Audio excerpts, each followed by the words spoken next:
All right, guys, welcome to another episode of The Shifter Show brought to you by Elite Mototech. If you guys aren't already aware, Elite Mototech has the best levers in the world. Elite Mototech Easy Pull Levers. Use code SHIFTERCREW at checkout. Also, super excited to announce our partnership with Law Tigers. If you or someone you know has been injured in a motorcycle accident, call 1-800-LAW-TIGERS. What's up, boys? What's going on? A little bit of kind of a background. This is But Did You Die Part 2. We got a lot of good feedback on the first one. So I was like, fuck it, let's bring him live. Do it again.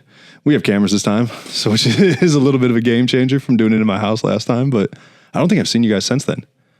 We've been like shit talking in group messages, but that's about it. No, I think I ran into you once right before the boat. Yeah, it's probably something like that for the same.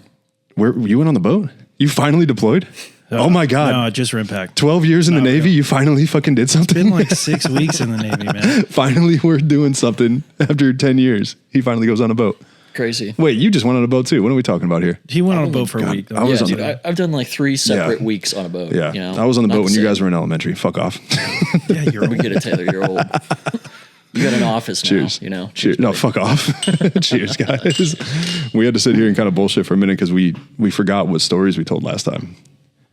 And then we kind of, as a group, brought it back a little bit. But we talked about like 12K stuff, Death Valley. You talked about Three Rivers. Talked about Three Rivers. So what you guys want to talk about in this one? What are we gonna roll it into? Pile of stories to go into. You know. Did we should bring up the one, and this is like a totally different kind of vibe. Usually it's motorcycles on here, obviously, but after the first one, everybody was like, "Hey, can we get some more of that?" And I was like, "Well, I can only stand to see them like once every 6 months." But other than that, that's like, tolerance level here. Now I'm only home like once every 6 months, so it's fair. Now that you're actually doing Navy stuff, yeah, I love that you guys are in the Navy and both have beards. Yep. This is making me really happy right now. Just want you to know that. No shave jits, buddy. Perks of There the you job. go. There you go. Fuck, what have you been up to though? I saw you like been involved with NASA and shit. Yeah, so I got to do some of that stuff, whole bunch of leadership positions, and you know, just sort of growing with it. Fuck. Yeah. Well, are you guys doing like astronaut recovery shit? Yeah. No. Yeah. Fuck that. Bring this closer to your mouth though. Oh yeah, I got you, bud. I saw like a picture of you on Navy Times or some shit. You were like helping some dude. Yeah, I think I did make it on Navy Times. Yeah. Oh yeah, just no big deal. Oh, dude, that must be nice. Yeah. Hey, right. you guys both got the SAR Model Manager Rescue of the Year. I never got one of those. You know. You got that too? Yeah, I got it before you did. You got it for Death Valley. Mm-hmm. That's right. Okay. Well, I mean, I'm not sucking our own dick here, but when your command wins it like 4 years in a row, you start to forget, like which one of your buddies won it. Yeah. It was like Adam won, and then I didn't win, and then like 3 more people won. And I was like, cool. I stole the plaque from Lemoore. It's behind that box over there. Yeah, it's a fin. It's here. I asked you to steal mine too. I was like, "Hey, when you do it, take mine, please." Oh my bad. It's still sitting in the I only steal things that have my name on them. Like that's kind of my policy. Please. That's a fair policy to have. Yeah. Well, when that's I left, respectable. I was like, dude, in 3 years, nobody here is going to know who the fuck I was. So it's going to mean nothing to them that some guy named Taylor has his name on this. Where me in 3 years, I'm going to be out of the fucking Navy. First off, fuck this. And it's gonna be pretty cool to look at. Same. You're like, yeah, me too. Are you getting out? Yeah. Over it, huh? Well, I re-enlisted. I sold my soul again. You do understand that means you're not getting out. No. I'll still be before the 10-year mark. I'm good. Oh, okay. Well, what if they send you back to Station SAR? No. Not a snowball's chance in hell. He's lying. Yeah. So they offer you fucking China Lake tomorrow. You're getting out. Yeah. You go work with Jesse Peterson. All right. If he's still there. That man would be flying for like 30 years. Yeah. That's nuts. He's already been flying for like 30 years. He got out at 24. Fair. That's fair. Been flying for 27. I don't know if I could work with him as a civilian. I could barely work with him when I worked for him. It was stressful enough. I loved it. That was great. He knew he knew too much. That dude has definitely like forgotten more about SAR than I'll ever know. Yeah, I know. Like, more SAR experience than is sitting at this table right now. 100%. Sure. Yeah. For sure. Probably. And then to get out and then go do it as your regular retiree job. Like, what a fucking gig. Jesse. Yeah. God damn. Yeah. So the guy we're talking about was our chief when we were all working together. And a lot of leadership in the military is not really what you think it is. But that guy knew the most in the room, and he wanted to teach everybody else in the room. I'm trying to get him to come down here That would be cool. and just fucking, because Yeah. that dude's, the stories, like the crazy stories I have, he's got those, but he like forgot about them. You know what I mean? Oh, yeah. Like, Yeah. He's forgotten them. Yep. Like he actually fell out of a helicopter. Oh, yeah. Yeah. I remember him telling us that On accident. standing in Salinas. Yeah. Yep. Yeah. Fuck. What were we going to bring up? We were going to talk about your guy that was having a stroke and our homeboy almost killed you. yeah, You want to that tell that one? Homeboy's a rough term. Oh, come on now. Yeah, he was president and accounted for. He was there. I'm not sure he was doing his job, but he was a part of the evolution. Yeah, he was there. He was in the aircraft. Yeah, so we got a call for a dude in Sequoia National Park, which was like kind of a big deal because like we hadn't had one in a national park like ever since we stood back up. And we went up there and, Sequoia National Park, right? Like big ass, sequoia trees with like limbs that are the size of other smaller trees, Right. Just huge 200-foot like redwood trees, beautiful. And it Also was- scary.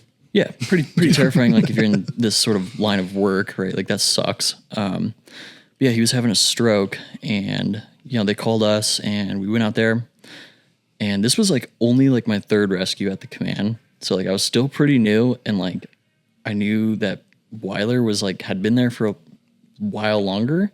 You're like, oh, great. This guy knows what he's doing. Yeah. We also just name dropped him, by the way. So Yeah. there you go. Sorry. Attaboy, Oops. Keith. Yep, my bad. We don't edit anything on here. So Yeah, you're right. sorry, Pat. We're about to talk some shit about you. Yeah.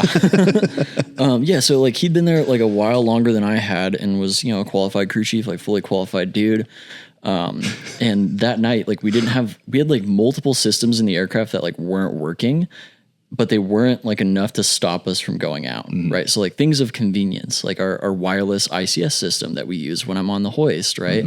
That wasn't working. Wireless ICS, for everybody listening to, is internal communication system. So it's essentially your radio to your guy on the ground wasn't working. Yeah. So that one wasn't working, right? Our landing light wasn't working. It was just dark, right? And like, Great. There's just like this cascade of things that was just like, okay, this is like, we can do this safely, but it's just going to be difficult. We might as right? well just be doing this in the 1950s because our lights don't work and we don't have radios. Yep. Yeah. Like it's going to Great. be dark, and like, I'm not going to know what is happening with anything going on. Right.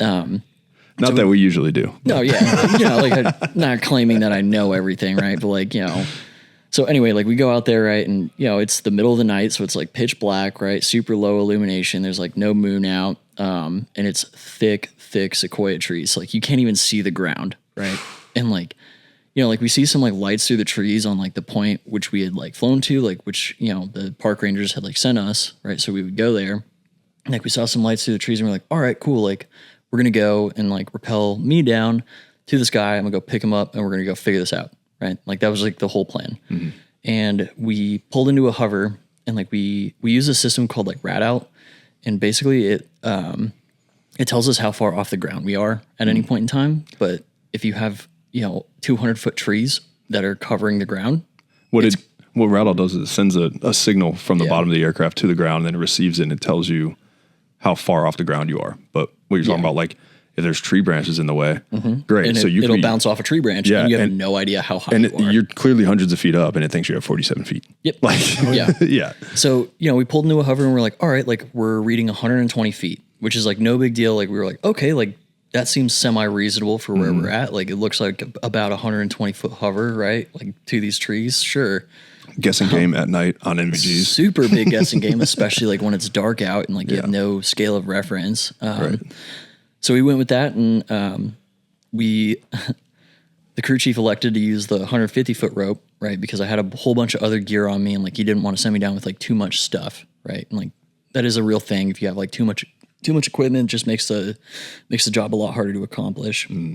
So we used the 150-foot rope, which is our shorter rappel rope in comparison to a 250-foot rope, which is probably would have been the right decision. This was a learning lesson for everyone. Like if it's anywhere near far, just take the 250. Yeah, just at any point in time, like if you're doing anything real, just do the 250. Like that bring was the big rope. Even Yep. Yeah. after that, it was just like, hey, if you're gonna go on an actual mission, just use the 250. Because nobody's using it in just save the training because short one for nobody wants to. Nobody wants to deal with 250 Yep. feet of freaking rope For training. Yeah.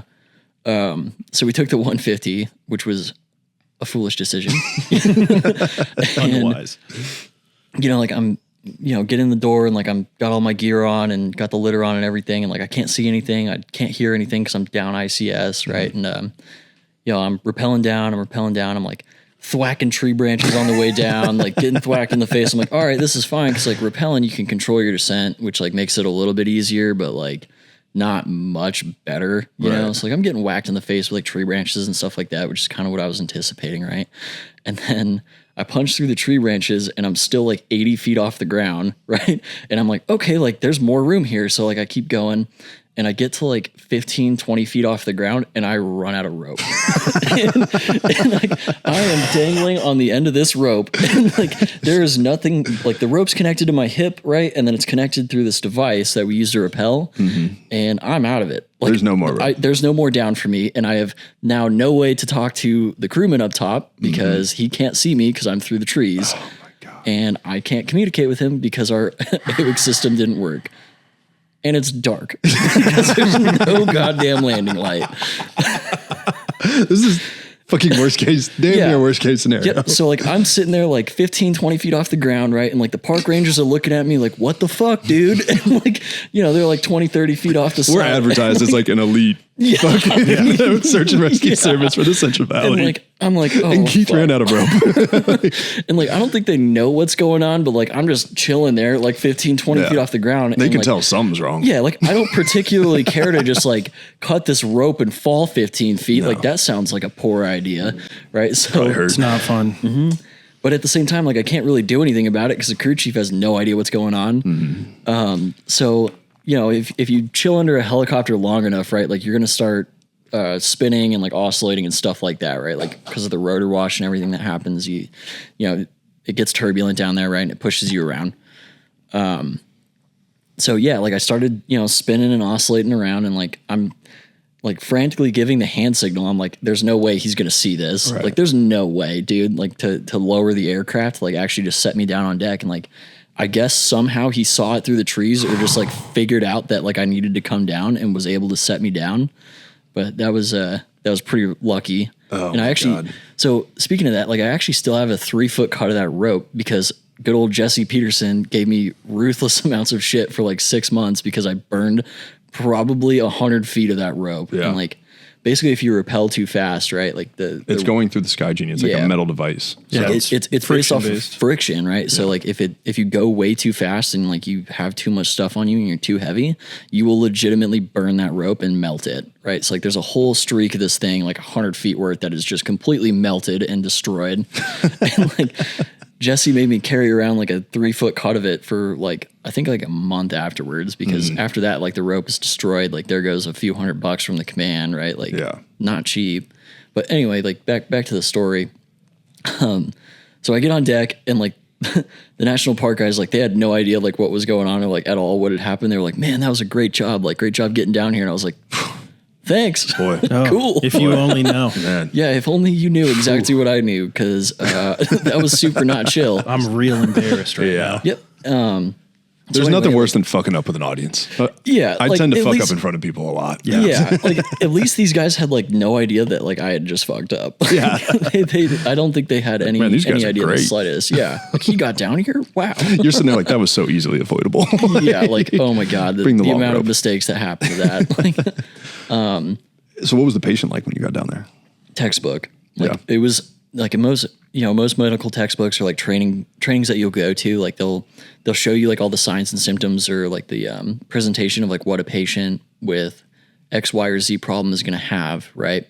And generally speaking, they're inaccurate, and like you'll get like maybe 60% of the picture based off of how your patient is presenting. And then you have to go through there. But this was 100% of the picture. This gentleman was having a stroke, right? Like full fast exam, like everything was positive, very, very, very textbook, right? And he'd been out there for, I think it was like 3 or 4 hours at that point, because like these processes take time in order to like actually get people out, and I don't think a lot of people realize that. Like it's not a 10-minute turnaround to get helicoptered out of a national park, right? Like it's a few hours.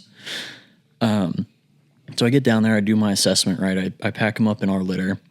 And, like I still got to get out of there, right? And like to get out of there, the crew chief is completely in control of like the speed and like how you're getting out of there. Cause, right, like if you're rappelling, you control the way down, right? And then to get hoisted, the crew chief controls the way up. Right. So for this one, right, like I radioed up to them because I had a handheld radio, which is like really not easy to use like on the hoist, right? Because you have to pull it out of your pocket and then you talk to it, and like the likelihood you're going to drop that is substantial, especially for me because I'm kind of an idiot. So I pulled it out and I radioed them, and I was like, hey, ready for pickup. It's going to be a harness to litter recovery, right? And like basically when you do a harness to litter recovery, you got a litter that sits in between your legs like long ways. And it kind of ends up looking like an arrowhead, if that makes sense. Like if you could picture like pulling an arrowhead out of something, like that is pretty much what you're doing, like through the air. And, you know, he sends me the hook, and like he really doesn't have much of an idea as far as where I'm at because I'm in the trees and he can't see the ground. Right. And like I had to move over to this guy. So I'm like 30, 40 yards from like where I originally, you know, deployed. Was the foliage dense enough that you were worried about the hook making it through the canopy? Initially, yeah. Okay. Yeah. I mean, he got it through, and it was about 20 feet away from where I was, which was fine, right? Like he found a spot to get it on deck, and I was like, okay, cool. Like I see it. Like I'm going to go move over there and grab it. But clear enough for a rescue hook that's about the size of a beer can is not clear enough for, you know, 220-pound Keith Woodall plus freaking litter. 6 foot litter. Plus 40-pound medical kit plus 40-pound litter and another 200-pound adult man. Right. You know, like that's a lot more stuff coming back through. So basically he got the hook down right, you know, moved the patient over to where the hook had landed. And generally speaking, like the way that you train it is if you're going to hoist somebody up through the trees, and like this is pretty unanimous for like crew chiefs, like this is common knowledge, you hoist slowly. Very slowly. Right. You do it super slowly so that whoever's on the hook can like push off of branches and like protect their patient, like make sure that you're not, you know, getting hit in the face with a tree branch that is legitimately the size of a smaller tree. Right. Which these sequoias had some, you know, probably 16-inch diameter branches on them. Like they're beefy. So anyway, like I give him the signal, right? Like I give him a light signal up to the aircraft, which he saw because I shined it off the side of a tree, and he was able to see that tree with like my light signal to pick me up. And, you know, he's picking me up slowly, like up to the tree branches, which was like super slow and like steady, which was exactly what I was expecting, right? And then I don't know what happened, but middle of the tree branches, like through this super deep foliage with like these big tree branches all over the place, full up to the hoist, which is like full up, like 250 foot per minute, you know, rate of cable coming in. I'm getting you out of here, Keith. Yeah, I've got a guy, right, and like his face is like unprotected, dude. Like he's got like I gave him a set of sunglasses, right, that I had. He's also like, just had a stroke, so right, and like he's strapped to a backboard. Yeah, like he's strapped to a backboard facing up, right, and like for him to be able to protect his face is like super difficult. So like, what did I do? Like I bent over, you know, pretty much over myself to essentially make an arrowhead, right, and you punch right through it. Got like absolutely shit whipped through the back, like of trees and tree branches and all sorts of stuff. Like had cuts all over my back and stuff like that. Got him up into the aircraft, and like this dude did not go through any sort of trauma. Like he had a medical emergency, right? Did we just make a trauma patient? Kind of, yeah. Kind of. Like pretty much got him into the aircraft, and he had like cuts and stuff all over his face, and I felt horrible because like that's the worst thing you can do to somebody is hurt them worse than they were when you started, right? And you know, we get him into the aircraft and we, you know, transport him over, and he was fortunate. He did very well, and I got a handwritten letter from him like 3 weeks later, which is pretty crazy for a stroke recovery. Yeah, the whole crew did. Holy so it was like shit. in cursive, like perfect cursive. Like he was a Marine Corps vet from like Vietnam, right? Like older gentleman, right? Perfect cursive. 3 weeks later, we got it in the mail. That's Holy sick. shit. Which for like a stroke patient, like that's really impressive. It's really impressive. Wild when you get to like meet somebody. Yeah. So to get a letters. That gave me chills a little bit. Yeah. Like I've only gotten a few letters, and that every time it was just absolutely awesome to receive. Yeah. I've only ever met one guy after, and that was because he was in the Navy. Nice. So yeah, it was. Should I tell that story? Do it. No, please do. The wedge victim? Yeah. Yeah, because then you can follow me up because you met him in Hawaii afterwards, didn't you? Dear God.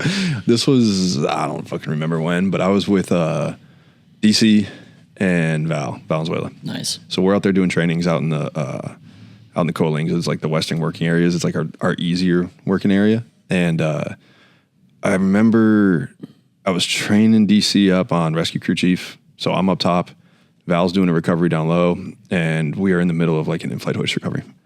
and Josh Tassone was the pilot up front. It was fucking Tassone, Tassone and Montoya. Like, oh, thank you for the A-team. Like, that is varsity fantastic pilots. Yeah. So Josh is like, hey, boys, we're getting a call. And like, goddamn, that just gets you fucking going. You're like, let's go. Here we go. We're getting a call. So I'm like, all right, John, watch out. I'm going to do this. So I recover Val real quick. Then we roll out. We start looking at it. Start getting cleaned up. Start getting an idea of what we need. We realize, so where we're at and where base is halfway in between where we currently are and where the rescue is going to happen at.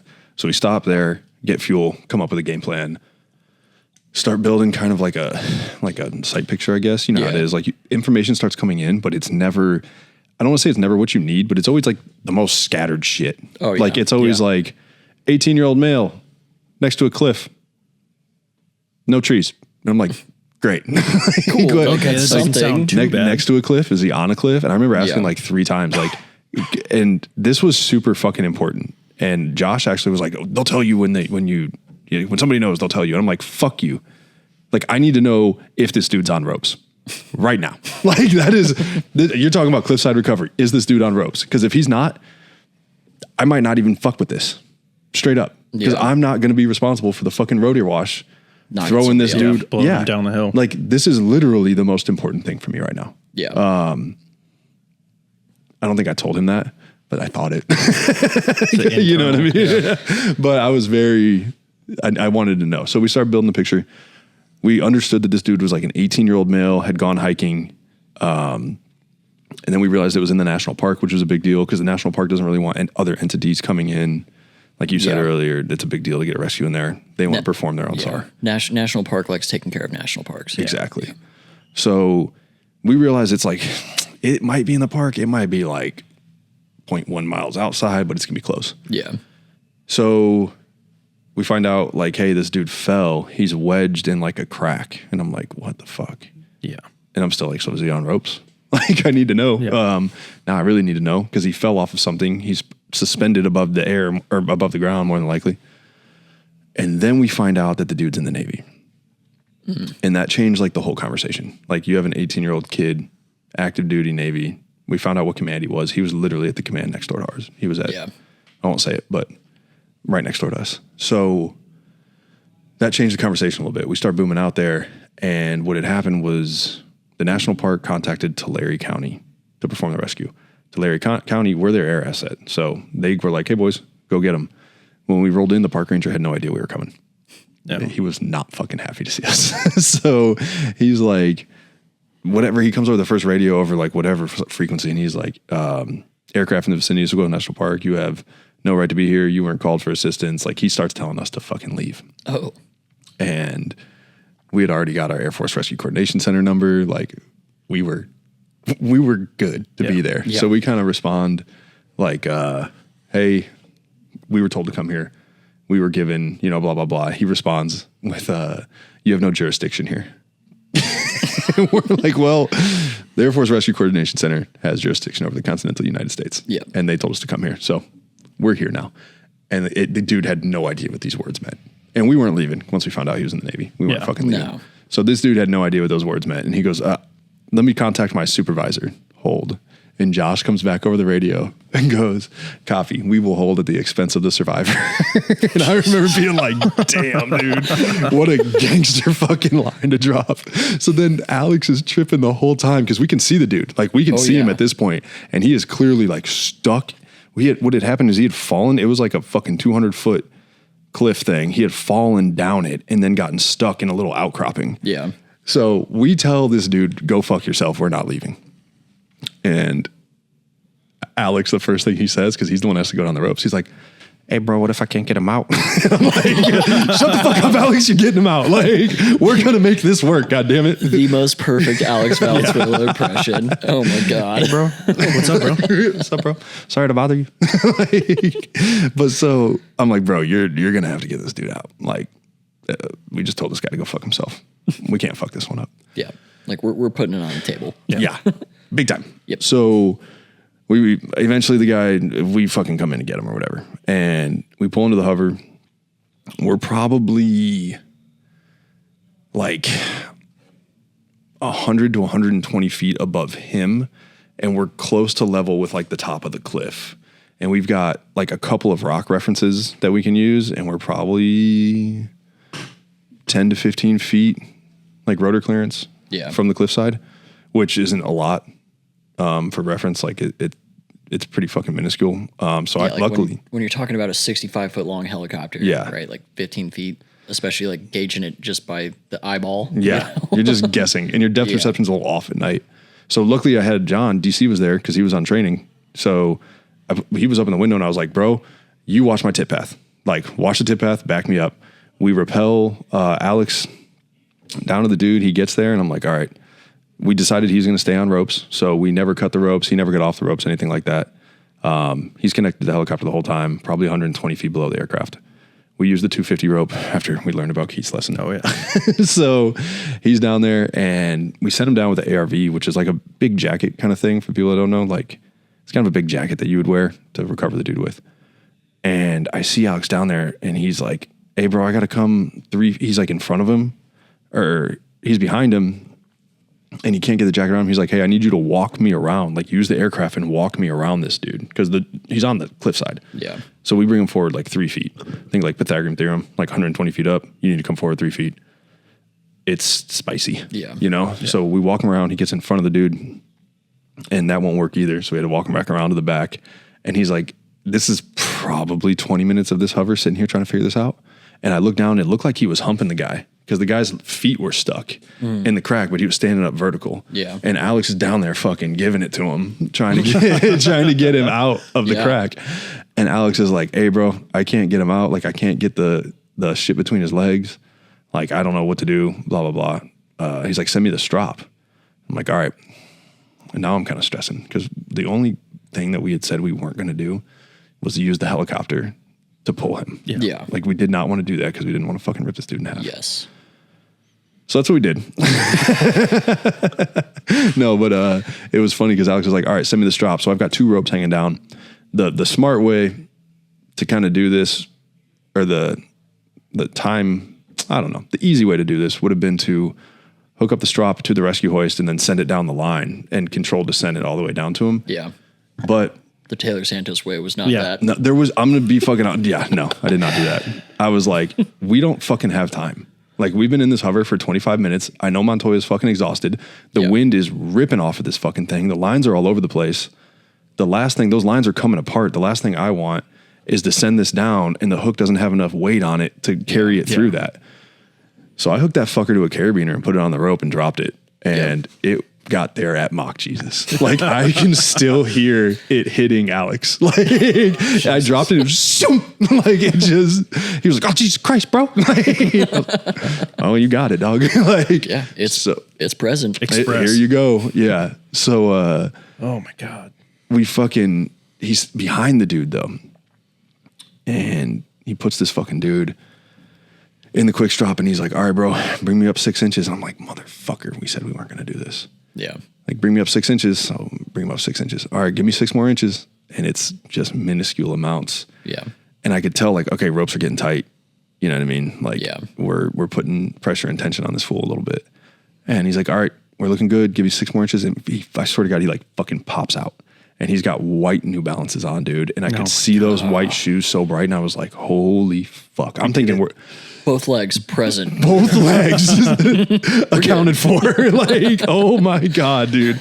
So I had like probably a 2-second moment where I just froze. Where I was like, holy shit, we didn't rip this dude in half. Yeah. And in that 2 seconds, those boys start spinning.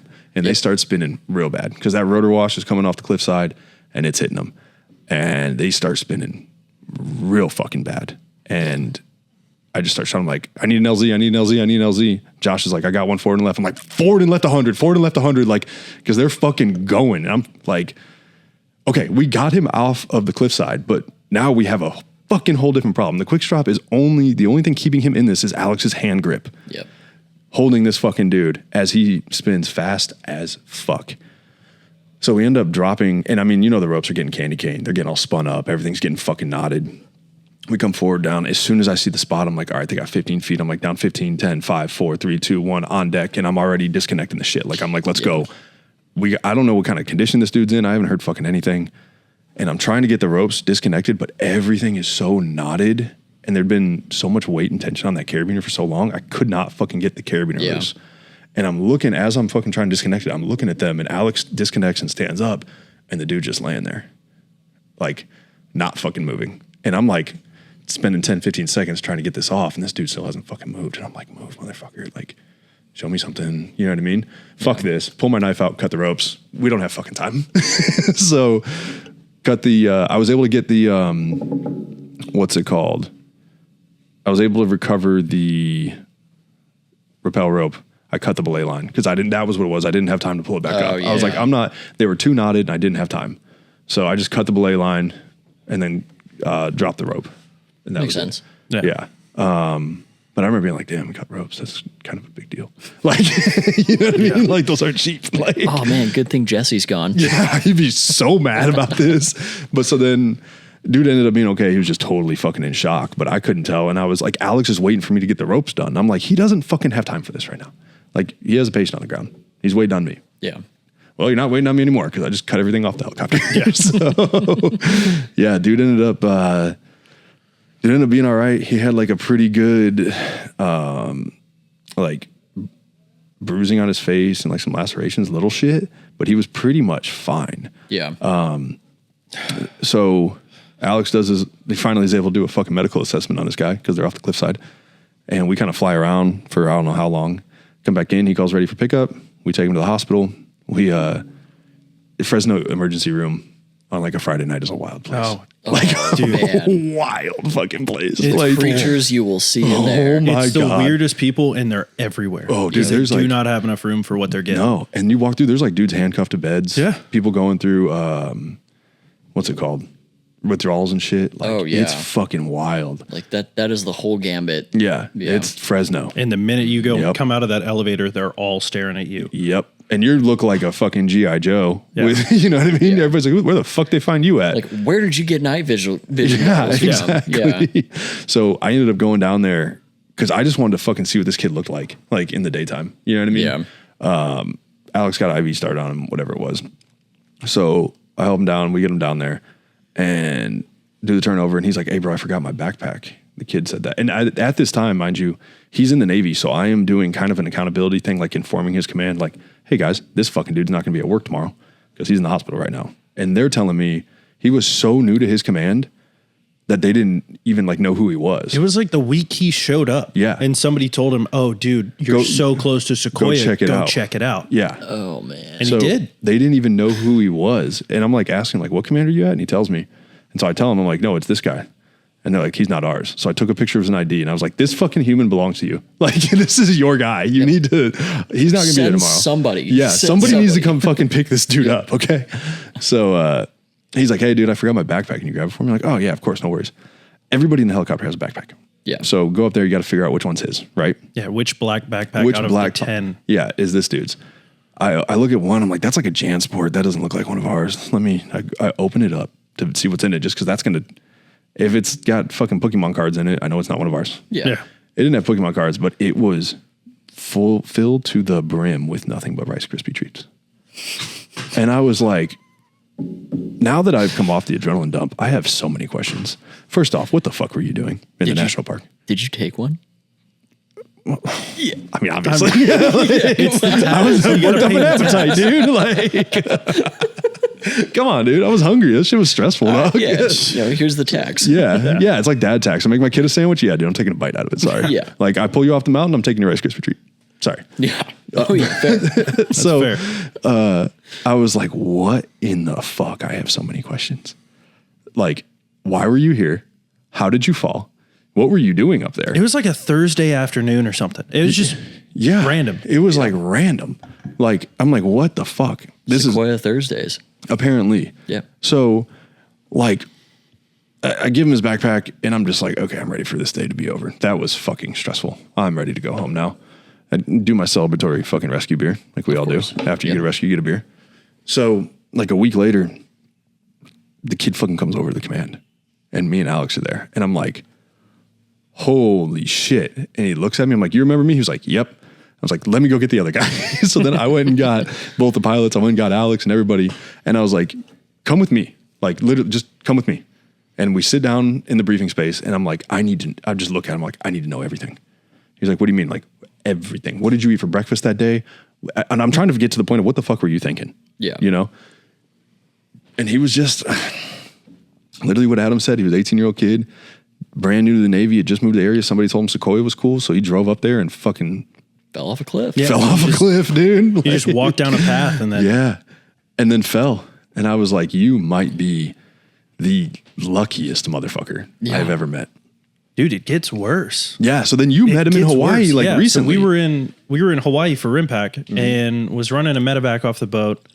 And they were like, okay, yeah, like before we take you to the hotel, like we've got a couple more pickups to do. I was like, all right, absolutely fine. And one of the guys behind me was like this guy's like sponsor, chaperone, whatever. So sometimes if you get hurt, like while underway in a foreign land, they'll send somebody with you to be basically like your dad and walk you around.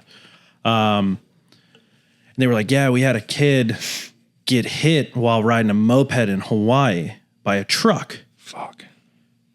And I like looked around and kind of saw what command they were at. I was like, oh, it wasn't that poor bastard that fell down the mountainside in Sequoia, was it? I was like, because he already got rescued by SAR when he was up there. And the guy was like, oh, how'd you know about that? Oh and my God. I was like, wait a minute. I was like, are you passing by on this? Like, was this the same dude? He was like, yeah, man. It's the same kid.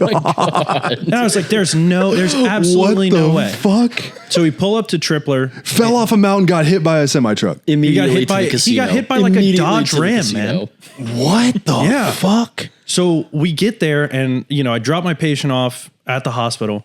I'm coming back. I walk back outside and they're like, yeah, you know, so-and-so's going in to grab him. Like he's getting flown home. Like he's done for the boat. Like he might be done, like period. Holy shit, it was that bad. And yeah, apparently knocked him out pretty bad. Like him and I guess a buddy of his were just ripping mopeds along the North Shore in Hawaii and either somebody distracted on their phone or, you know, road rage just absolutely plowed into him. Fuck. And this dude just pops out, shaved head, and I was like, that's got to be the kid.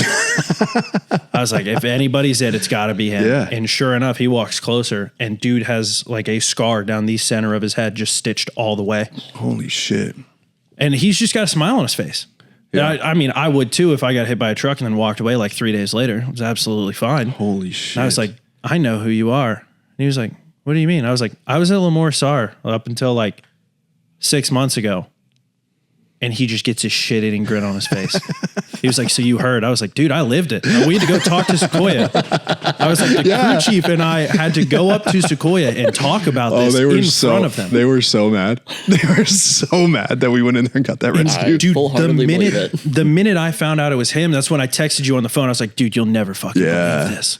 Like, this dude is back at it again. Falling off a mountain wasn't enough. He had to get run over by a truck. Yeah, year later, he just has to get hit by a truck in Hawaii. Like, what? Fuck, dude. And yeah, so in that, we went up, 3 weeks later to Sequoia because it was right as V checked out. Yeah. Because he had already moved down. And we go up there and I just kind of read the report and kind of see what's going on. And we're sitting there and it's a bunch of bigwigs and like Zoom meetings and stuff like that. I mean, it's got our boss at the time, right? And we're all sitting there kind of talking about what happened. And everybody from Sequoia is fucking pissed.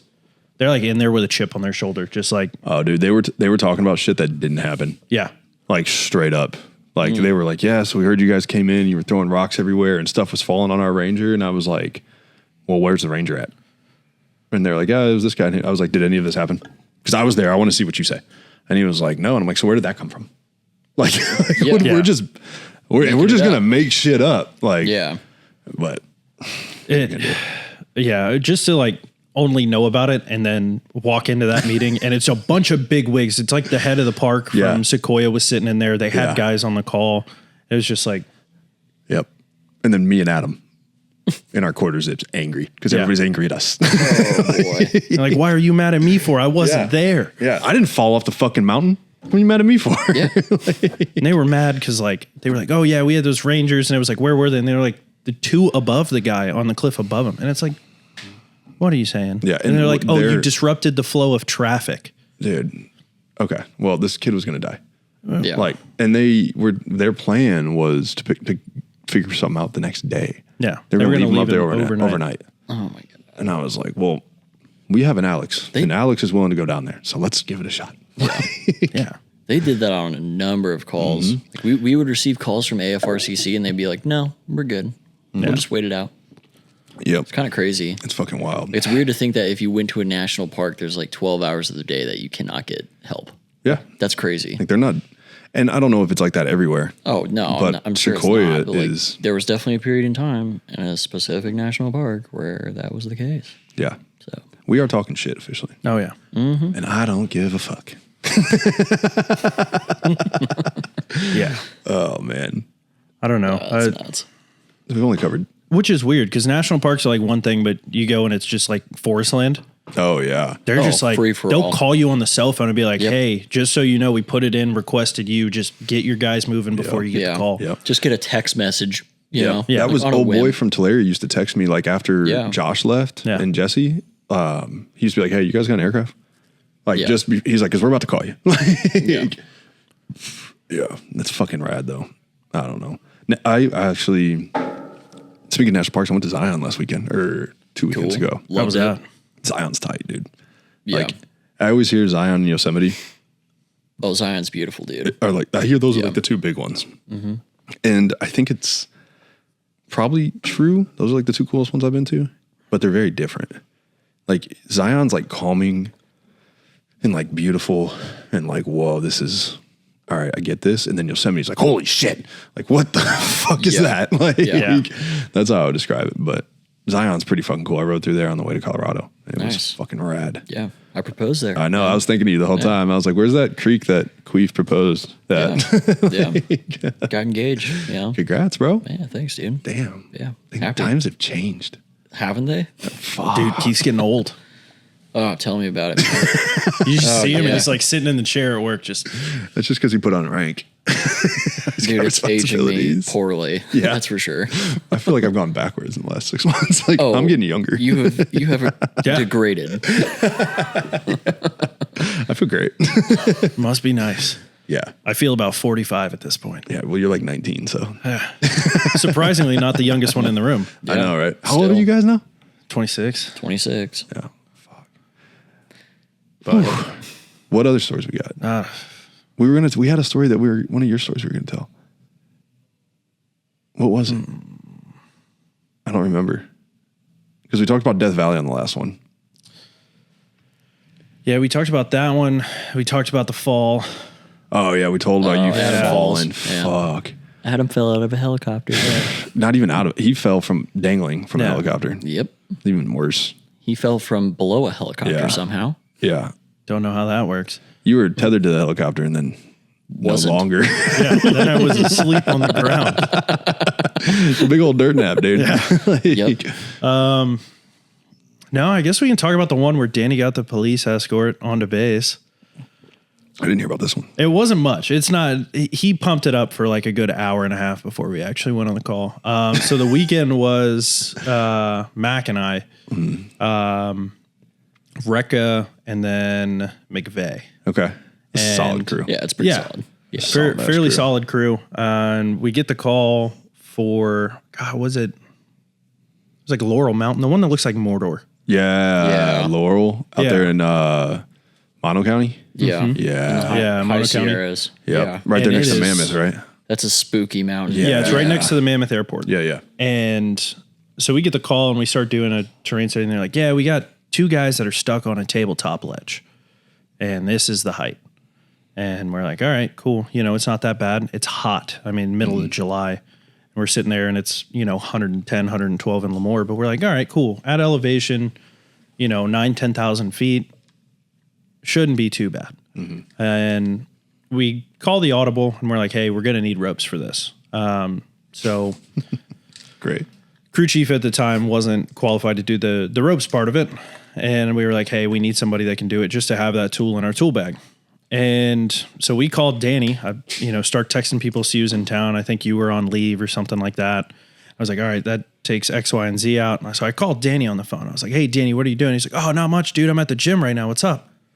was like, do you want to go on a rescue? And there's a pause. And he was like, are you fucking with me? I was like, duh. dude, come, like, that's like saying you want to come over and drink beers. Yeah. Like, of course I do. Like, what are you talking about? he was like, oh, I don't know, man. I got a pair of pants and a t-shirt in my car. Like, he didn't have a uniform. He wasn't on duty on the weekend. He was just at base working out. Been there.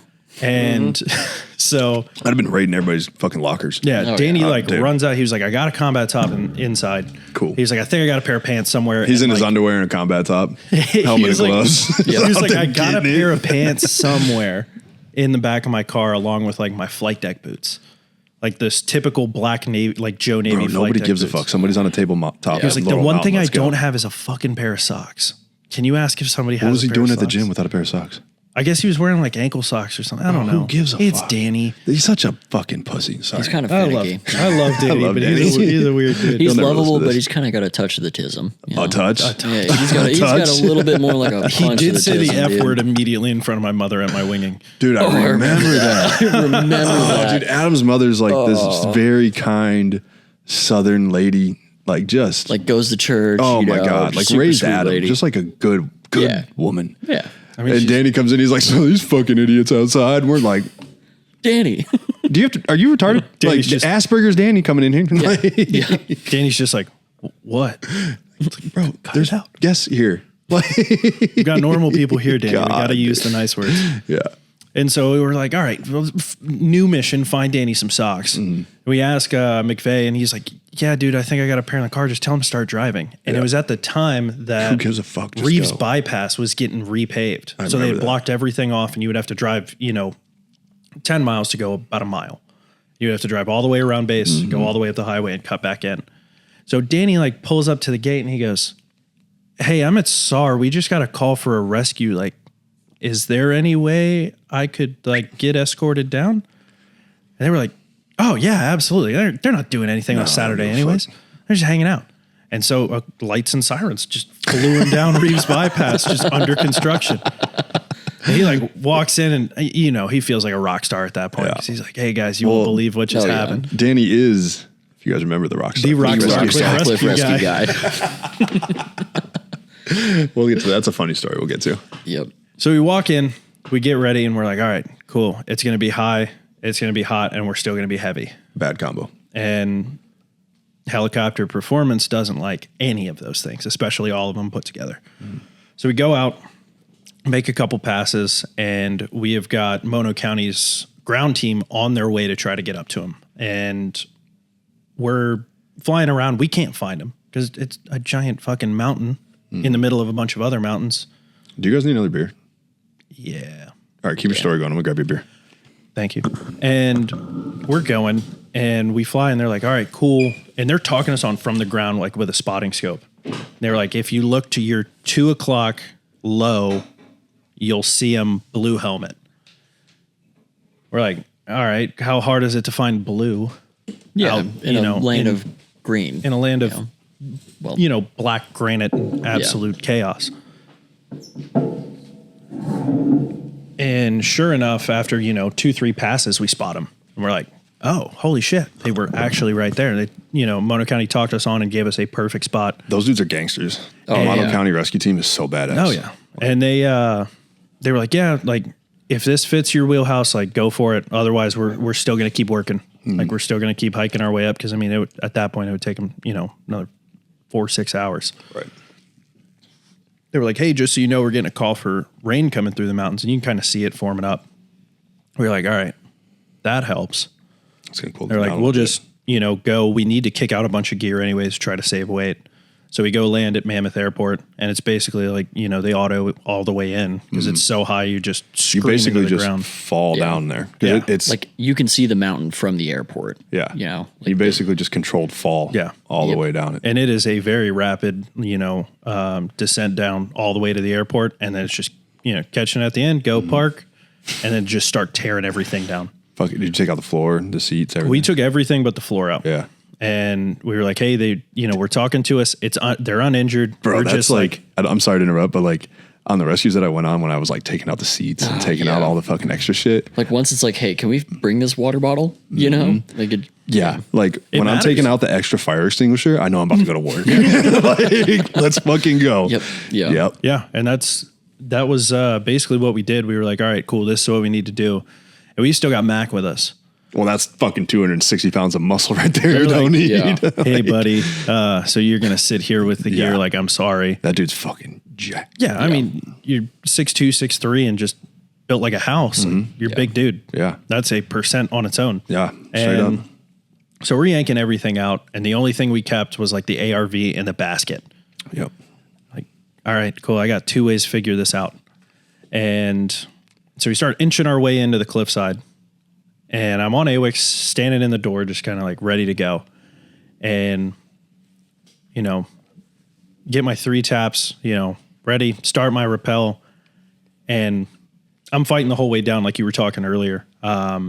Especially one, like navigating with the rope and kind of having the ability to go hands free for a moment and like grab onto a rock, get situated the right way, keep working your way down while just getting your ass kicked by the rotor wash. And it's constantly blowing you off and blowing you around. That and blowing big ass chunks of rock 100%. Onto your face. Yep. And at that point, I was kind of working my way around them just to try to really get on this tabletop ledge. And it's about the size of this table here in front of us. And, you know, with 2 dudes sitting down on it and then like getting to a standing position and up against the rocks because they're getting, you know, whipped around everywhere as well. And I'm just maybe 5, what felt like 20 minutes, but it was realistically about 5 of just like slinging away from them and swinging back in, getting a good handhold, being like, all right, I need like 2 seconds, and then trying to go back after it. I hear over AWIX, and you just hear Miss Rekka's voice.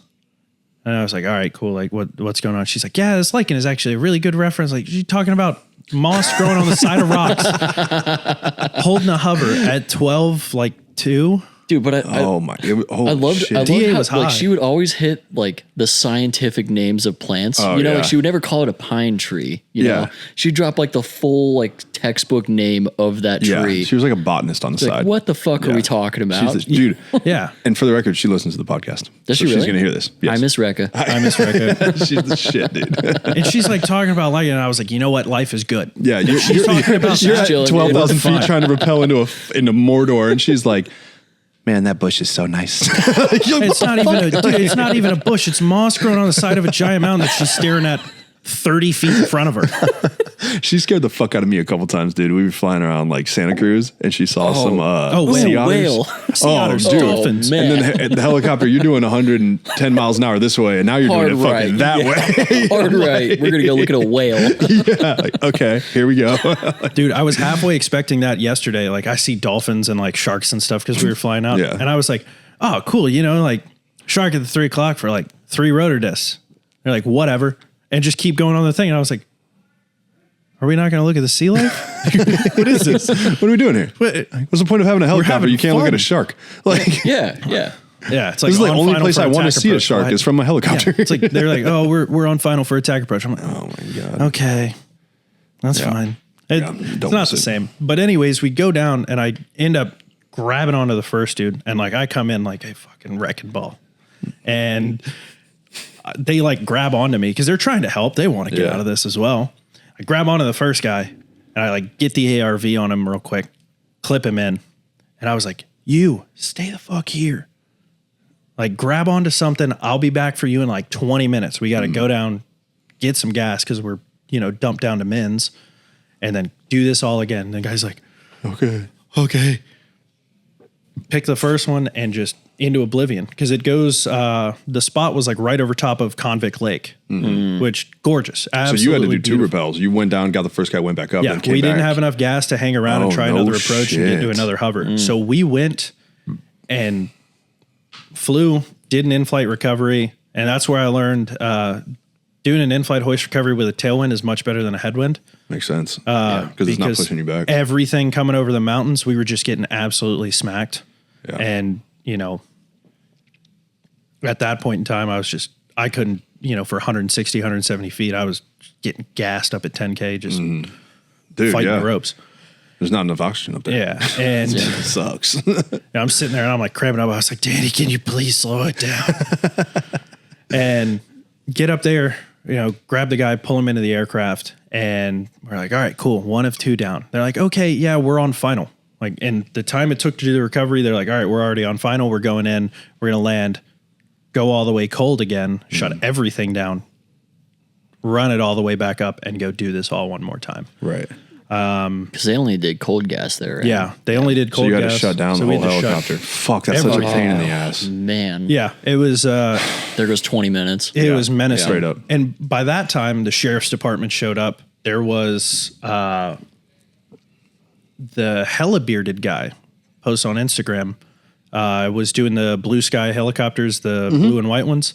Yeah. They were out there on contract. So they start working their way out because they see another helicopter show up. Like, what are you guys They're like, doing? hey, what are you guys doing? We're waiting on the out fuel truck, and this poor guy's still sitting on the mountain. there? Go away, fool. I got shit to do. Oh, so we like chopped up. I was like, hey man, like I'll be back. I promise. I'll come back and talk to you in a minute. He was like, no. Like, you're completely fine. Super nice, dude. And we're like, all right, cool. Like, let's go spin this back up. And, McVeigh leaves to go take care of something else. He's talking to like one of the sheriff's department guys. And Miss Rekka's in the left seat. And Danny was going to like pay for the gas or something. Miss Rekka was like, I need somebody to do the rotor brake. Oh, yeah, she can't reach it. And I was like, yeah, okay, I guess I'm in. I'm sitting there in front of like maybe 40 people at this point because people are just showing up, God, it's the just worst. fighting the fucking rotor brake, and the aircraft is just jumping. Gunk. Oh, dude. And like, I turned back, or like, get out of the aircraft, and like, McVeigh's laughing at me a little bit. He's like, you having a little trouble there? I was like, dude, I've never done this before. Hey, you want to swap jobs? You want to go rappel down this fucking mountain, asshole? I will gladly swap problems with you right now. And I'm like, all right, like I get it because it was hilarious. I'm sitting there just beat red, sweating, just trying to do the rotor brake. Yeah. And I'm like, that's the most nerve-wracking part of this entire thing to me at this point is just trying to get the rotor brake and not look like an idiot. Yep. Trying to turn the rotors off. Yeah. And, shut down, get gas. Danny looks at me. He's like, hey, one more time. I was like, one more time. One more time. That's so fucking. There's a line in every rescue. Oh, yeah. That you just remember for an eternity. Oh, and yeah. Danny, one more time. One more time. I don't know what it is, dude. Yeah. And yeah, sure enough, go back up there. Same thing happens again, just fighting. Navigated it a little bit better. Snatch the dude up and plummet back down the mountain to go land. Get out. And it's one of the weird ones where, in the moment you're like, hell yeah, this is just a job. Like, this is my task. I complete my task. And then, that's all I've got. I'm super focused on this.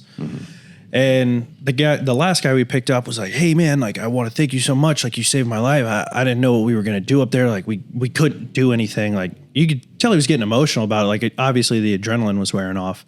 And I was just like, it took me a minute, like getting back to the aircraft, and you kind of sit there and you're like, what did I just do? Yeah. Like, where it hits you all at once. And you're like, I really just went out there and we, like, as a team, put an aircraft in a place it really doesn't go most of the time, to just go pick 2 dudes off of something, the size of a coffee table. Yeah. It's nuts. Yeah. Coming down off of that is a weird one. Every time, like rolling off of a rescue, getting home, and it's getting in the car. Yep. Yeah. Because then you're going back to doing normal shit. Yeah. It's getting in the car and it's like, there's that adrenaline spike, and then you try to come off of that. Yeah. And that's like, you're so fucking dog tired. Dude, the next day it's like you got hit by a train. Yeah. Like every time. Yeah. Yeah. We talked about it, like my Mount Star rescue we talked about last time. I got home around like 7 a.m. Yeah. And I slept until like 9 o'clock at night. Oh yeah. Like, but when I get home, Shannon's like making breakfast. She's like, how was it? And I'm like, I'm going to go to bed now.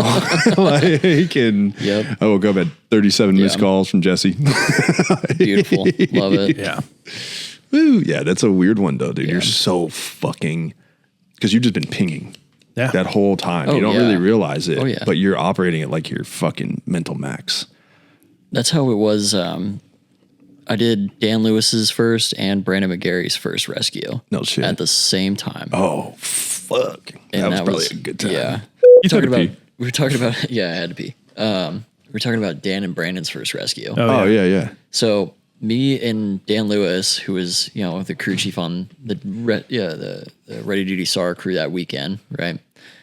Yeah, it's like 8, 9 o'clock at night on, I think it was Friday night. And we get a call, and like, you know, Brandon at this point, like he went down for like a prolonged period of time for like some medical stuff. And like, you know, he's been our boy like forever, but like, and he'd been there like pretty much since I checked in. Like me and him checked in like together. He was like, I'm not talking shit, but he was probably the fucking best corpsman. Yeah, like out of us three, like me, Adam, and Brandon was the best for sure. Yeah, for sure. And like at this point, like he'd just been down for like whatever, and like, you know, he hadn't gotten to go on any rescues basically, and he wasn't on duty this weekend, and Dan hadn't gone on any rescues either. And I was like, fuck it, like I'm driving into work, like call boy. I just hit my steering wheel. I'm like, call Brandon McGarry. And like I'm like, hey Brandon, like you want to go do something cool? And he's like, yeah, the kids are asleep. I was like, all right, cool, dude. So he's coming in, like Dan's coming in, like I'm coming in, and we go there and we're like, okay, yeah, like I can't remember who. I think it was Coffee and Jacobs, and they're already there because they lived like on base at that point, and they're like, yeah, a group of friends like called in about their buddy, like they're all in the Air Force. They did this hike, like 4 of them returned to camp, and the 5th guy went to go hike to another peak, and he didn't come back, and it's been like 6 hours. Okay. And we're like, okay, seems pretty straightforward. Like he's somewhere between the first peak that they hiked to together and the second peak that they hiked to together, because there were like 2, like, you know, sort of it's Mount Ritter, which like basically has like the first peak, and then like 2 or 3 miles away is like the second peak, right? And like they all hiked to the first peak, and then the second guy was like, screw it, I'm sending it for the second peak, and sent it for the second peak, right? So anyway, we're like, okay, like logic dictates that he's somewhere in there. He's in between these 2 locations. Yeah, like he's somewhere in there, right? We have an idea. And, yeah. So, you know, like everybody gets in, and we're like, okay, this is going to be a super high rescue. Like I'm probably the heaviest dude on the crew, right? And yeah. So, you know, we take everything out of the aircraft as per usual. And like, once you're like looking at stuff and you're like, do I really need 5 carabiners, or can I do 4 carabiners? And like, you're like counting pounds like that. It's like, all right, like this is getting kind of ridiculous. Like we're losing weight left and right. And like, you know, we took more stuff than we probably needed to. And we, you know, went out there and landed and kicked out a bunch of other stuff in like some random field. Right. Yeah. Like just a bunch of other extra stuff that like, we were like, okay, for sure, we don't need this out here. So we go out and we're like, okay, like we're in the general vicinity of it, but like there's like 20 or 30 different tents. And we're like, okay, like where the hell is this dude? And, or no, it was a lady. It was a lady, and her husband had called it in. Right. And like her husband called in and like said the lady was like still out there and like hadn't. Sorry, I was missing up 2 different calls, man. Like that's crazy to me that just happened. Holy shit, man. But yeah, it was a husband who called in about his wife, and his wife like was supposed to be checking in with him. I remember that. Yeah. I remember his wife was supposed to be checking in with him every day. He was like a firefighter, and he was a firefighter in Kern, I think. I thought it was like Ventura or something. Yes, I don't know, something like that, dude. Something like that. Yeah, and like he was like, yeah, my wife's hiking the PCT. She's supposed to check in with me every day. The last time she checked in with me was yesterday. She was like super low on supplies, and she's like older, and like, you know, like there's all these things that are lining up, and this is a pretty big red flag. Yeah. Right. And you know, the PCT, you know, if you don't know, it's a trail that runs from the southern border in California all the way up to the northern border in like Washington, Canada, right? So Mexico to Canada. And it, you know, goes right through the middle of California, through like all the high 14,000 foot mountains in the Sierras, right? And there's certain like spots along this trail that like hikers congregate at and like hike to, like, and that's their goal for the day is to get to this point. And so there will be like 20 or 30 different campsites in like one general vicinity. Right. You know what I'm saying? So we get there and we're like, okay, there's like 30 fucking tents around here. Like, which one is it? You know? So we're like, we don't know.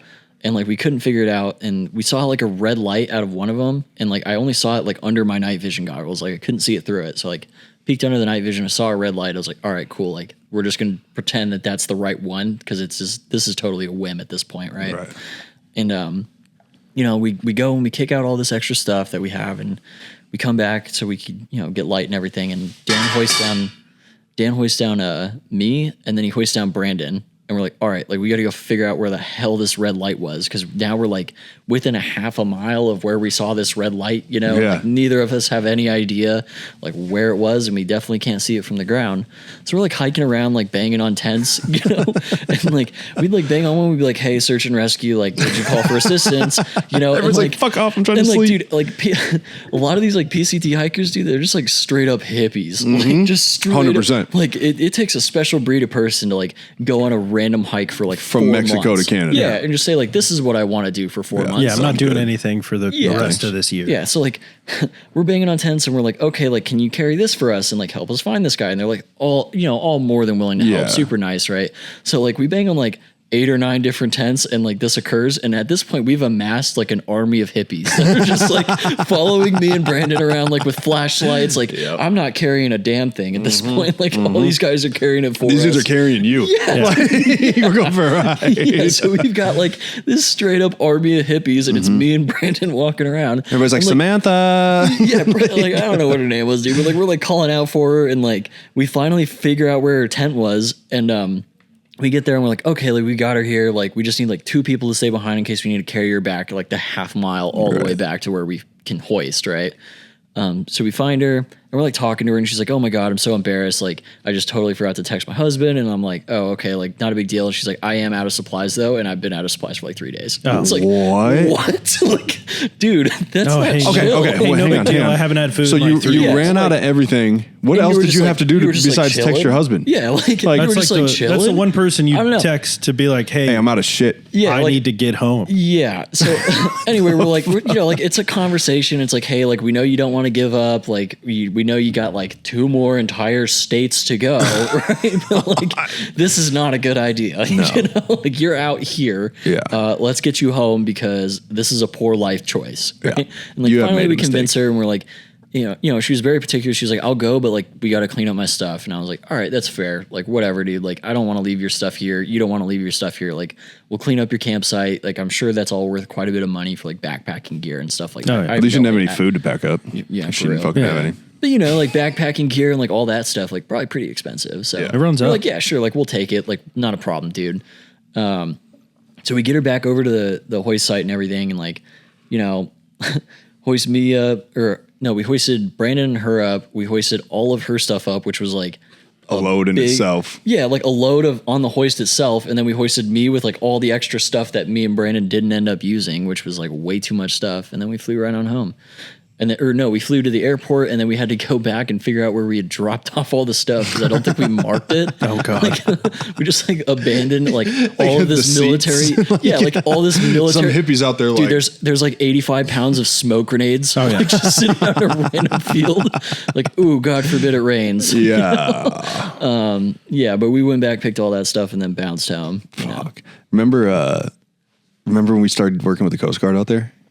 Oh God. Remember that? And we started getting calls from Monterey. Yeah, those were some of the most fun training flights I've ever done, though. Oh For my God, sure. 100%. Like That- us that working shit with was the cool. fucking Coast Guard, working with Yeah. the PJs, that shit was Yeah. fucking Oh, like hoisting the sick. small boats. Yeah. Yeah. That was so much fun. Oh, Getting God, hoisted yeah, to a dude. fucking small boat in yeah. like a respectable sea state. Yeah, Like they, dude, and then me and Dan just going out there and having a blast. Like the next time we did it was spectacular. Dude. yeah, that shit was, there was, I forget what was going on, but I was kind of like the ops guy. Yeah. While doing whatever it was I was doing.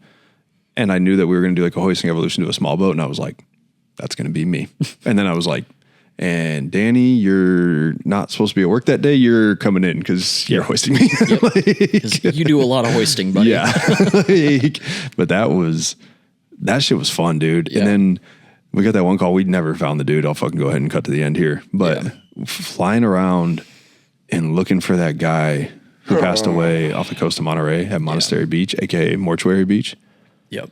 Like, Was that the night of Joey's fight?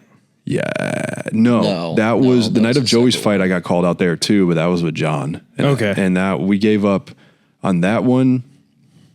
I don't want to say gave up, but weather was rolling in a lot Yeah, he sooner. called off the search. So we called it off at like 2 a.m. Keith and I got there at like 2 a.m. We got there Oh, at 2 God. and we searched till dawn, dude. Yeah.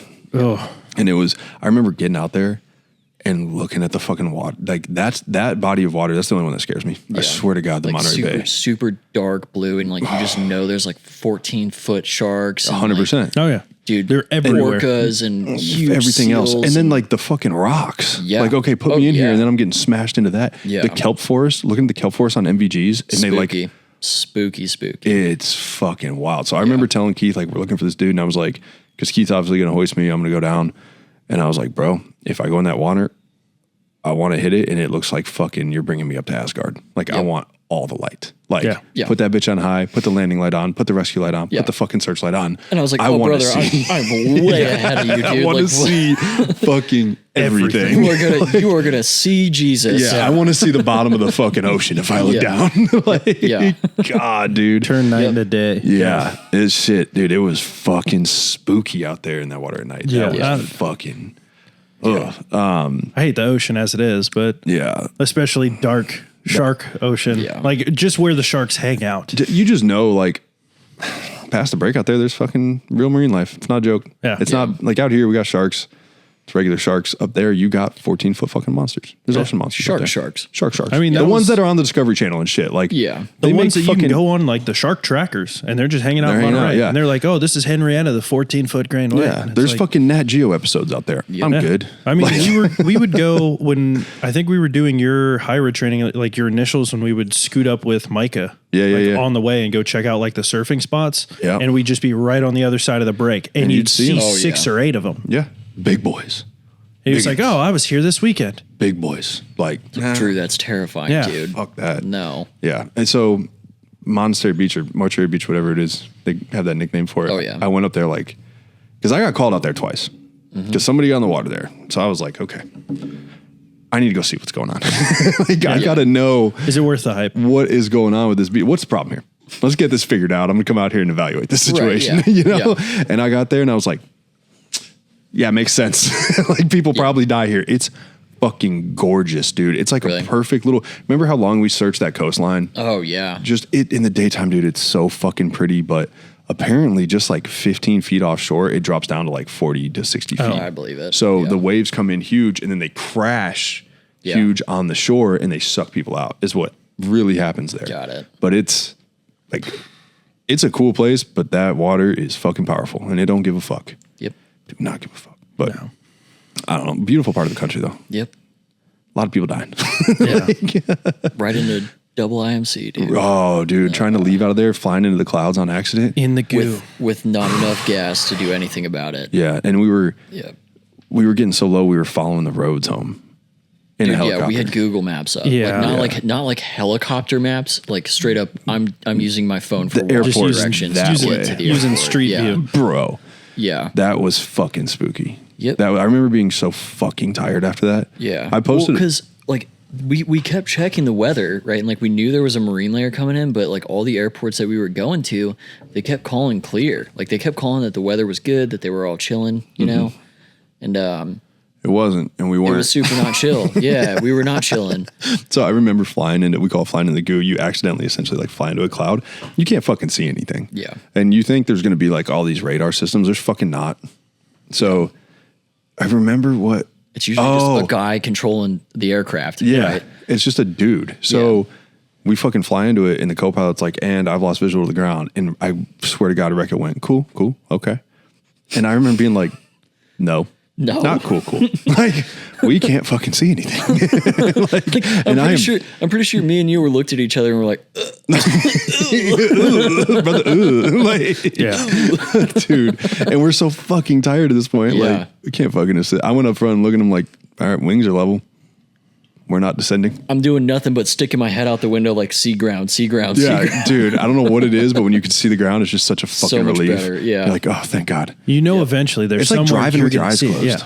Yeah. Like, well, it's not even driving. It's being a passenger when somebody else has their eyes closed. It's sitting in the back seat when somebody's driving with a blindfold on. Yeah. That's what it is. And it's fucking. Because you're just staring, you're staring out the side and it's just white or it's all dark. Imagine having the driver with the blindfold on saying, it's cool. It's cool. Yeah, it's cool. fine. She just went, I swear to God, she went, I'll never forget that. She went, cool.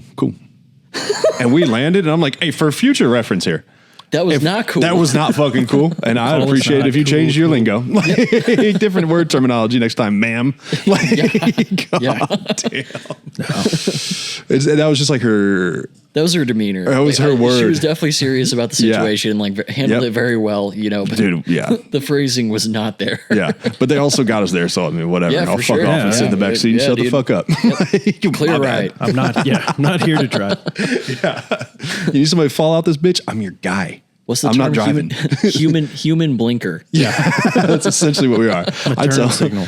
people all the time, like with all this shit going on, I'm like, man, I'm really just like a flying trunk monkey. So all this business talk we're having, like Dan's telling me we got to do taxes, and I'm like, bro, I lick windows in a Like, helicopter. why? For what, dude? What do you mean I have to do taxes? Like, what are we talking about? He's like, save your receipts, motherfucker. I'm like, for what?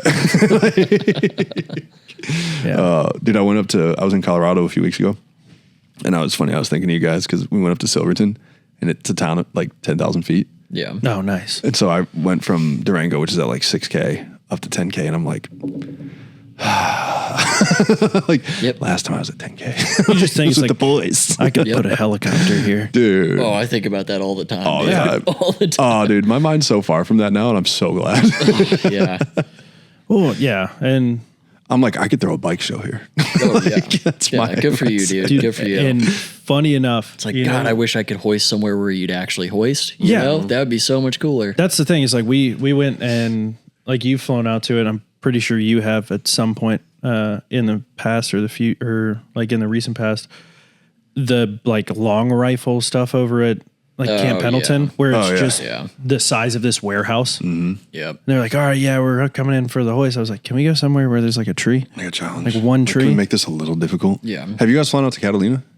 Yeah, we flew out to Yeah. Catalina yesterday. Catalina's fucking cool. It was gorgeous. I like flying out there. Right at It's fucking sunset, pretty. dude. It was Yeah. menacing. Yeah, Catalina's fucking cool. Like the north side of that island with the cliff faces and shit. Oh, yeah. It's I was fucking sitting there and pretty I out was looking out the window just like, that would be perfect. Any one of these, I could Yeah. just repel. I could repel to that. Harness, no twist, air snags. Just walked away. Do that to me. Dude, we have an MPD sitting in my office, and like every time somebody picks it up, the MPD was the belay device that we would use at Lemoore, you know? And there's like a certain script that you use every time you use it, and like every time that somebody picks it up, I just instinctively rattle off initial He and did it final to me the checks other day. perfectly. I texted I could him. rip I it texted him. right I was now, like, "Hey man, I'm yeah. coming over. Like, eat some lunch, hang out." Harness And, and like, twisters and snacks, carabiner down the Loose locked ends opposite tucked control. away. and DTIP sense, like, shooting, neural lob, slightly back back off, next to entering outsides, next two in to the window, and It's K2 and a just half wraps. fucking in a modified in there. lock. Lock off. All right, all right, Red all ring, right. red ring, Okay. carabiner's down locked. No, I was trying to say it and then you fucking That was queers. for you, Jesse. Yeah, he'd be so proud. Too bad he doesn't listen. Yeah, for real. But funny enough, I got a text from one of our old coworkers the other day. Which one? AJ Hager. That dude's still alive? Guess who is showing up to my sister squadron as a DH? He in made 04? January. He's putting on 04 in January. Wow. Navy must be desperate He for was like, 04. "Hey man," he was like, "Hey man, what do you know about San Diego?" I was like, "Oh, I'm down here right now. Like, what's good?" He was like, "Oh, I'm going to 78."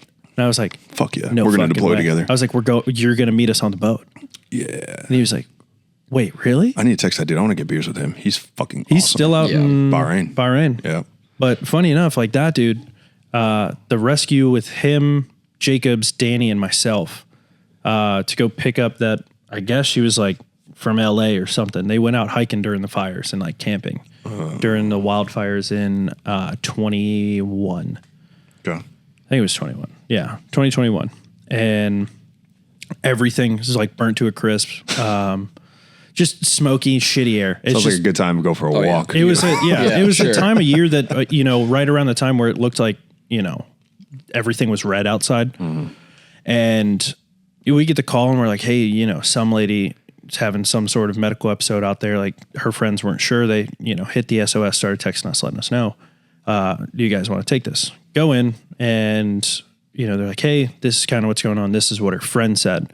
They're a group of a couple of them out there is what they said. So we're flying through, just smoke as thick as like humanly possible. And, it's Jacobs and Hager. And we're just like, all right, cool. You know what? We're going to stay up, climb above it, skirt our way in. And they were like, if it gets, too crappy, we'll tuck down a terrain, cut right through the park. Cause when you hit that rescue, 01 or 00 call sign, Changes the game. You can do whatever You're you free want. to do whatever you start want at calling that yourself point rescue, and people start getting the fuck out of your way. to expedite your means in and out. And we're going back out. It's another Mono County call, and it's Mono. still Mono. Mono or mono? It is Mono. Dude, I don't know. They corrected me when I did an interview for them. It's well, Mono. fuck them, mono. That's So not what I said. Mono County. It's my show. There's like, all right. There's like 12 people that live there. They're all good dudes, but they're the only ones that actually live there. They're the only ones that care. It's spelled Mono. Y'all tell me how it's called. But we go out there, and it's another one right by Mammoth Airport. Maybe 8-10 minutes. So we're like, all right, cool. We got gas if we need it. We got somewhere for like an ambulance to go. And, life is good. Let's go see what's going on.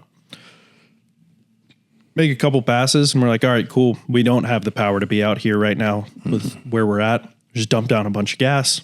Give you like 20 minutes. Figure life out. And, see what's going on with her. Get zipped back up. Go right to the airport. Shut down. Get gas. We'll have the ambulance waiting. Yeah. I was like, that sounds fantastic. I love when a good plan. Oh, yeah. Just easy Falls day, apart. right? They always do, dude. Yeah, like I don't think anything in the Navy's ever gone how I thought it was going to. Danny's like, all right, cool. The treetops aren't that high around here. It's like 80 feet. Do the old zip down, grab her, Just come zip back you up. down. You'll talk to her. You have a little bit of time. We'll cut some circles in the sky. You call us when you're ready. We go home. Every rescue I've ever done That's every plan. was planned. Every rescue. Yeah, dude, just shoot down there, grab them, and get out of there. Yeah, All right, like, cool. just go I'll do your let you- thing. Yeah, I'll next thing get you know, you there. you're You go falling do the down a thing. mountain, and Q's cussing you out the whole way. And, we start going into the zone, and we see some flashlights. And we're like, okay, they probably want to our be guys. found. This Yeah. is our guys. We see like one flashlight. We see like 3 flashlights. We're like, all right, those are our buddies. And we see like 10 flashlights just disco partying into the sky. So we're like, all right, cycle the hoist light, cycle the searchlight, let them know we saw them. Yep. And the fucking lights don't turn off. We come around, do our pass, cycle the lights, and we're like, all right, cool. Like, they should probably cut their lights off. We found them. We flipped the switch. We did the thing. Go back around, get into the door, sitting there, still on goggles, looking into the zone, just like sitting outside the door. And they are just flashing lights as hard as they can. God, it's just fucking, and that can fuck you up in the aircraft. Yeah. People that don't know, if you're And on MVGs, that'll totally blind you out. Especially, dark night and, basically, somebody turning the sun on real quick. Yeah. And it's, a dozen people doing it. Get zipped down. They're like, oh, hey, like, thanks for coming out. And I was like, all of you grab everything you own and get by that tree right there. I want one person. Yep. And they were like, did you see our flashlights? Yes, I did. Thank you. And I just kind of my look at them retinas and I'm like, could feel them. Yeah. Yeah. My retinas feel them. I was like, so we all wear night vision goggles. It's very So bright. you turned on the sun, like with that, like we flicked the light, just future reference, just nobody turn a flashlight on For the anymore. next time the Navy comes out here to rescue you. Or just like one person shining at the ground, and that's Yeah. more than enough. Yeah. I was like, the next time this helicopter comes in, you guys don't need to see anymore. You just cover your heads, cover each other, make sure you guys are good to go. You all stay over there, except for the guy that sent the text. You're coming over here with me and her. We're just going to talk about what happened. Yep. Coming to find out, she had eaten like 2 candy bars and like 2 bottles of water in the past 3 days. And why, she was doing so bad. What are you doing here, Gary? It's like, what are you doing? it's like, come on, man. Yeah. And so we were like, all right, cool. Went down there, did the thing. Now it's just time to zip me back up and we go home. Everything's great. They're like, hey, we got like 10 minutes to bingo. Well, how's it looking? I was like, God, I'm throwing her in an ARV right now. I'm just going to have her backpack strapped to my hip and we're going to go. They're like, okay, cool. The ambulance, like we already texted them. They should be on their way. They said maybe like 20, 25 minutes out. So you might just have to sit with her for a few minutes while we're waiting to get gas. Absolutely fine. She's hanging out. She's talking to me. Go get her hooked up, ready to go. Call for the aircraft to come in, and just all of a sudden, soot, ash, and just dirt in All a that fire fucking coming wall. through. And it just, all of the ash that had rained down in the past like couple days and couple weeks just created a just The vortex of bullshit. yeah. Dust cloud. And they couldn't get out of it. But the big thing is I moved like 30 feet into the trees. Like Yeah. Trying to get away from it. nothing on the insert, moved 30 feet to go talk to these people, and just all hell broke loose. And you hear in the aircraft, because we're still on the wireless comms, you're like, all right, cool. Like, I got a tree, controls left. And they're like, okay, cool, controls left. And then you hear, Jacobs go, I lost it. I don't have anything. And Hager's like, control's right. What I had is gone. You got anything? Oh, I got a bush over here. Controls left. And they're passing the controls back and forth. Man. Danny's like, Adam, I can't see you. I'm just going to send the hook down close to you. Like, get to it and we'll get the fuck out of here. And, you know, that's proverbially when the shit starts hitting the fan. You're like, all right, we're time crunched. Nobody can see what is going on. And we have 10 minutes till bingo, so we're running out of gas. Yeah. So we don't have time to do this evolution again. Yeah. There's either I'm staying there and waiting until I get gas and come back or, you know, figure it out. And I go, get hooked up, call over. I'm like, hey, man, we're good to go. And I look back and I clear the cable up and I notice it is behind me and like kicked over behind my head and like off into the abyss somewhere. I was like, hold on. So I turn the fuck back around and I look and it's wrapped around a tree, like a dead tree. Oh no. And I was like, son of a bitch. Unhook, I was like, Danny, it's caught around a tree. He was like, you got 2 minutes. Like, we got to figure this out. Because in our checklist, you either pay out, attempt to, you know, free it up, right? Mm-hmm. Get the cable off of the tree. Depending if that tree is still root and everything, that cable could take that fucking helicopter down. Oh, yeah. And you cut the cable if you can't get it free. Yeah. So and now you have no way of getting back in. Yeah. And, you know, now that evolution really takes a lot longer because now they have to leave, go get gas, hook the stitch plate up to, you know, makeshift it. And we have to try it again.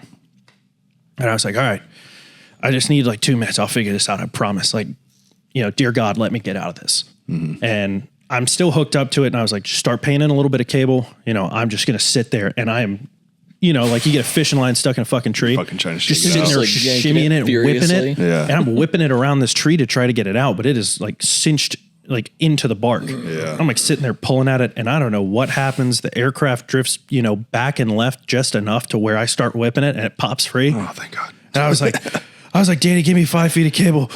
Sure enough. And I was like, we're good. Like, let's go. Like, let's get the fuck out of here. Yeah. And zips me like to the moon and just pulls.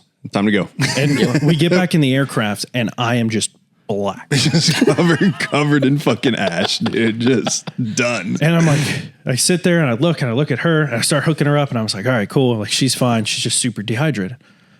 We're going to be there in 2 minutes anyways. Here's a bottle of water. Yeah. Yeah. Get there, land, kick her out. And Danny and I are sitting like wait, like back to back, just like leaned up against each other out front, waiting for the gas truck to show up. Just dying. And he was like, what happened? I was like, how did that go to shit so fast? It was so easy, but then it was so not, all in like 10 seconds. Gotta love a good that plan. morning. Yeah, gotta love a good zip you down, zip you up. Yeah, and be go real quick. home. Super kosher. No big deal. In and out, 20-minute adventure. Yeah. Never happens. Yeah. We come back and it's like 3 a.m. or 4 a.m. and we just been out all night. Mm-hmm. And I'm like sitting there just like trying to get the bee bag ready to go. Like Mr. Jacobs looks at me, he goes, bee bag's go a home. medical bag.